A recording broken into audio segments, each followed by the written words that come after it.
Assalamualaikum warahmatullahi wabarakatuh. On the way ho kami ngayon sa Raslapan, guys. Ngayong araw na ito, ngayon na magsisimula ang aming paliga sa Raslapan.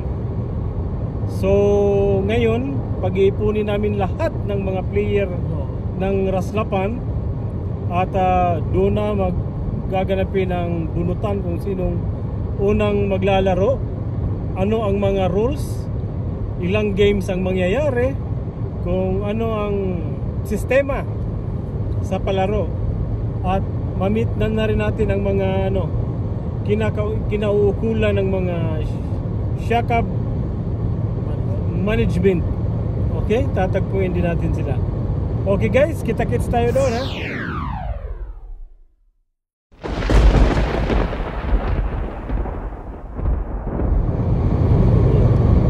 Isa sa purpose pala ng pag-organize namin ng basketball dito sa Raslapan ay ang magbahagi din ng mensahe ng Islam sa mga kababayan natin, kapatid nating na hindi pa nakarinig ng mensahe ng Islam.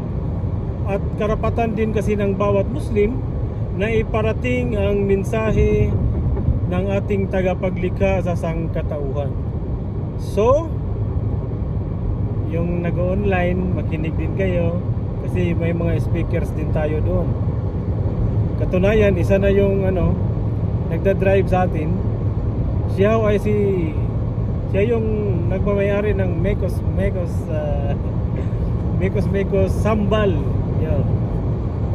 Siya yung gumagawa din ng Mekos Sambal. So guys, kita-kits tayo. Bye-bye. Bye. Oh yes, bye.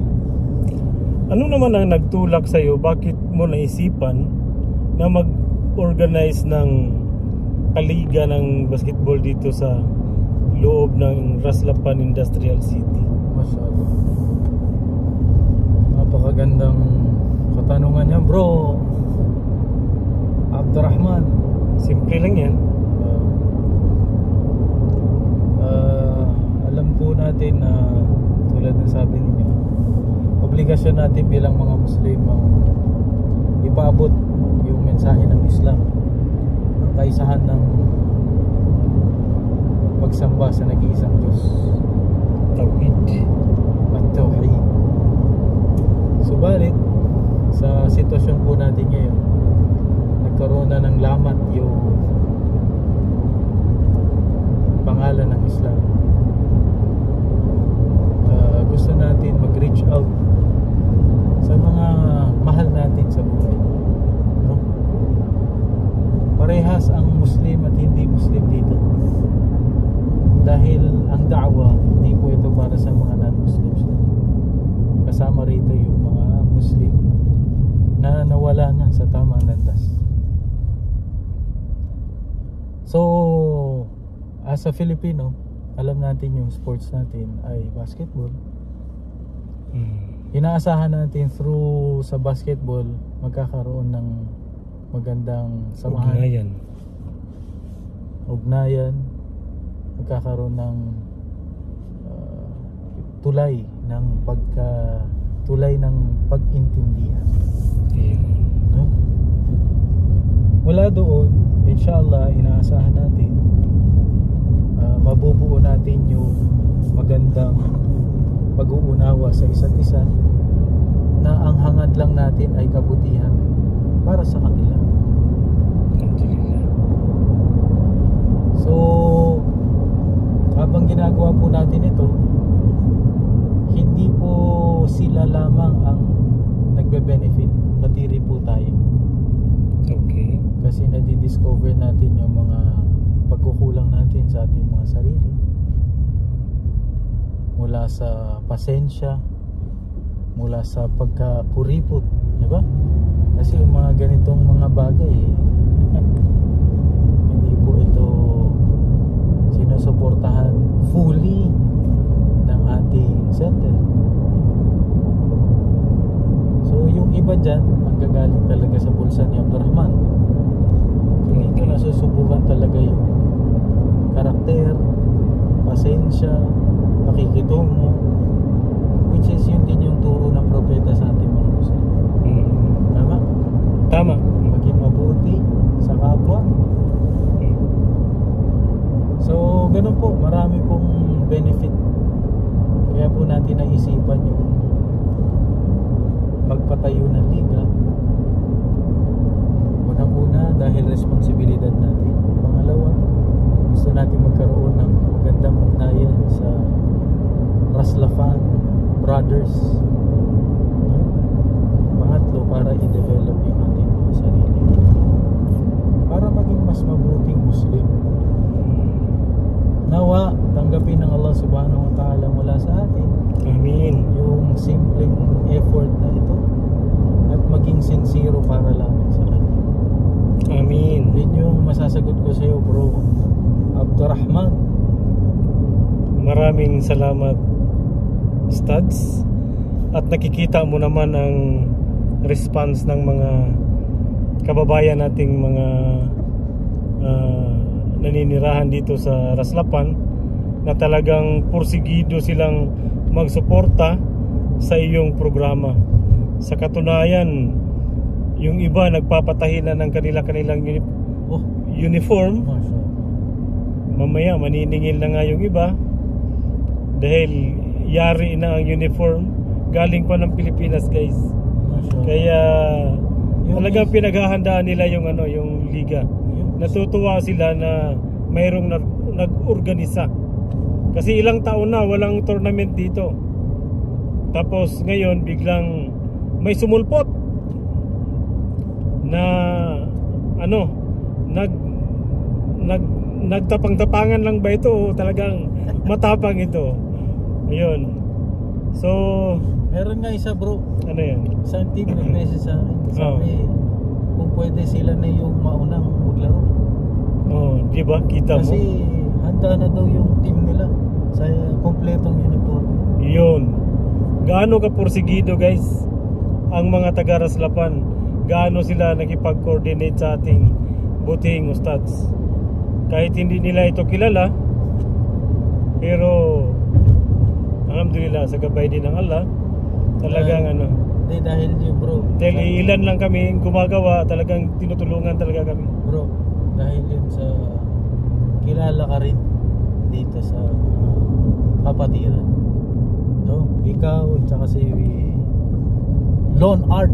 Lone Art, at saka si Raymond Bagatsing. Velarde.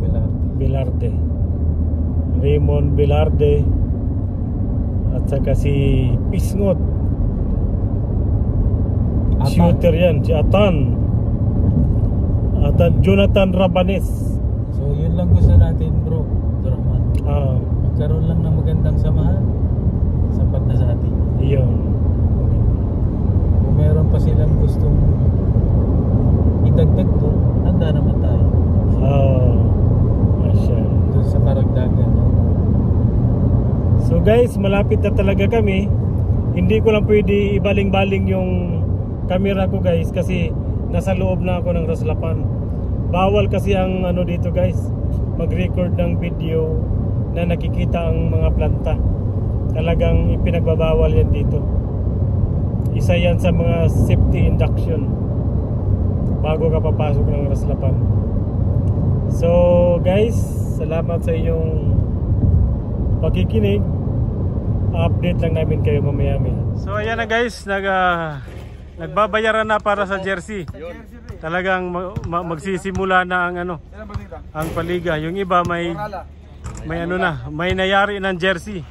Ang jersey natin, guys, ay galing pa sa Pilipinas, Velarde. Opo. Galing pa ng Pilipinas. Shout out. Ano yan? Shout out nga po pala kay sino yung magdadala ng Stats? Si Erwin po, si Erwin ang magdadala. Erwin Tapol. Sir, magandang hapon. Sir, paki-check yung Sir, magandang hapon. Para sir, final na natin yan. Kumusta? Okay lang, sir. Kung ano yung ngayon, final natin. Ayan na, guys, si John Rabs, Jonathan Rabanes. Tris! Papa P! Kitang-kita yun, Sarap tumakbo, Grabe!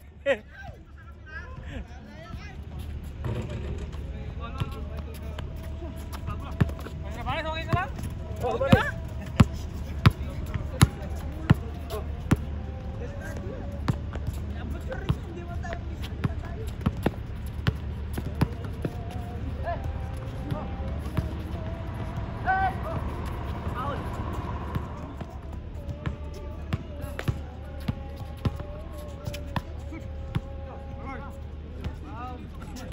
Rabanis for 3.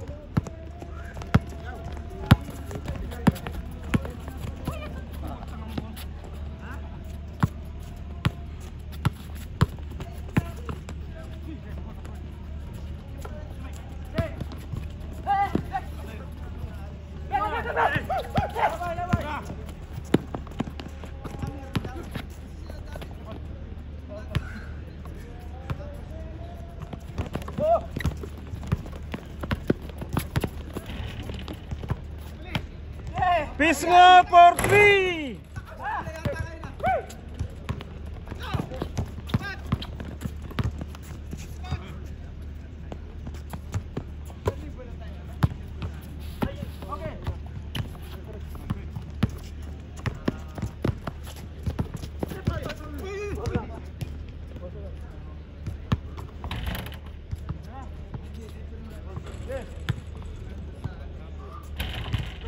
Serius na naman ni John Rabs.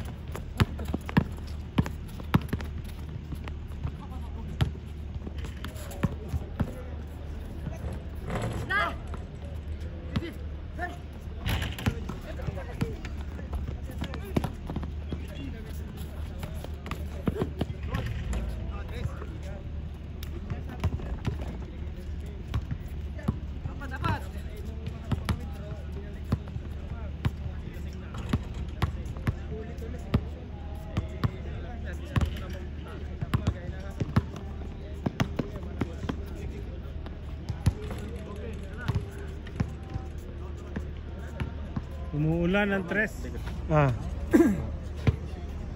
Explain yung ating laro. Gabi lang ang doon. Ang butang sila eh. Gabi lang. Gabi lang. Every Friday na. Every Friday lang ha? Para wala tayo ikon. May trabaho ba? Pag gabi lang trabaho. May duty ka rin? Gabi kasi yung padupa. Padupa. Pag gabi kasi. Oh, tawag.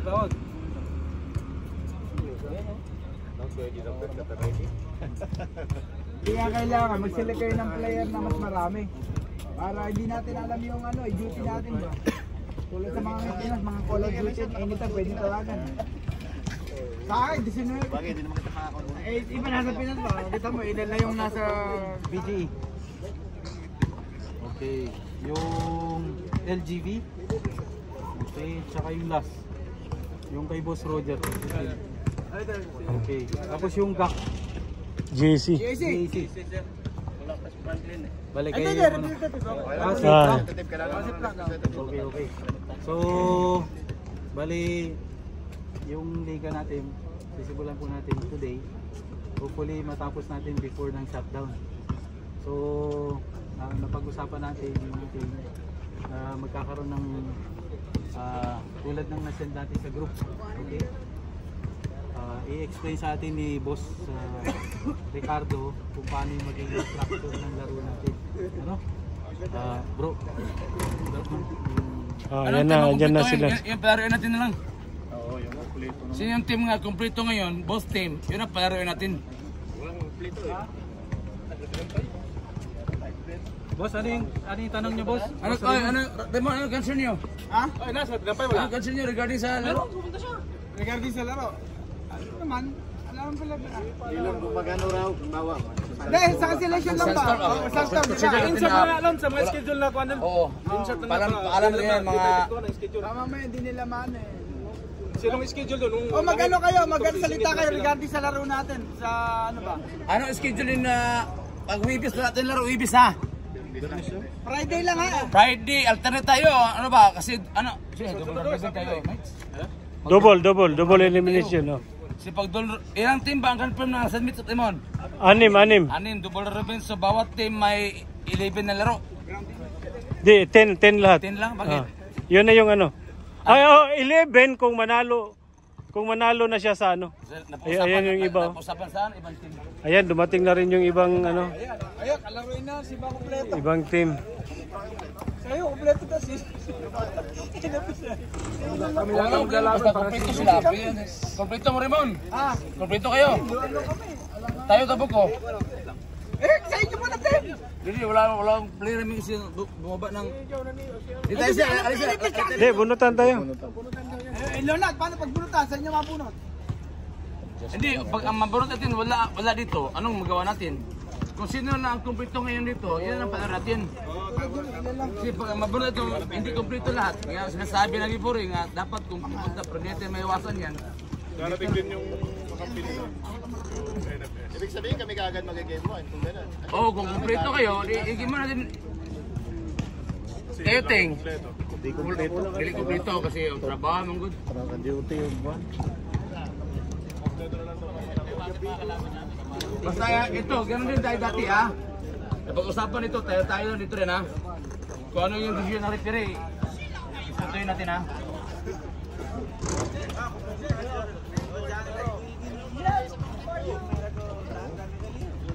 Ilang team na ang buo? Kayo mo, hindi kayo buo man. Hindi, buo naman, kaya lang eh.